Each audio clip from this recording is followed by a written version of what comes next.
Ay, mga mahalang ating topic ngayon natin ang tanong ni Louie. Ang tanong niya ay, ano ang mas gusto mo? Yung mas bata sa'yo o mas matanda sa'yo?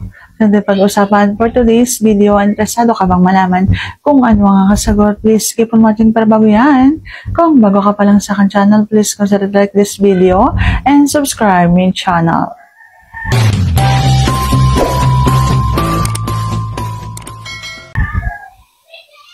So, ano nga ba ang mas gusto ko? Ang mas gusto ko ay syempre kahit ano ang edad mo, basta mahal mo ako. Kahit ano pa ang edad mo, basta hindi mo ko luloko, hindi ka manloloko, hindi mo ako sasaktan, hindi ka malandi, hindi ka mahilig maghanap ng wala sa akin. Yan ay gustong gusto ko.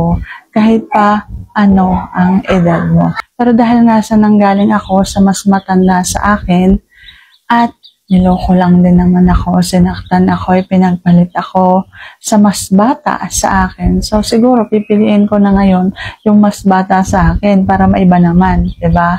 Para malaman ko yung pagkakaiba kung gaano kasarap magmahal ang mas bata kaysa doon sa mas matanda na mas mahilig maghanap ng bata. Ayan. So, sana sagot ko ng tamang itanong. And if you like this video, please consider to like this video and subscribe my channel. Thank you for watching. See you on my next vlog.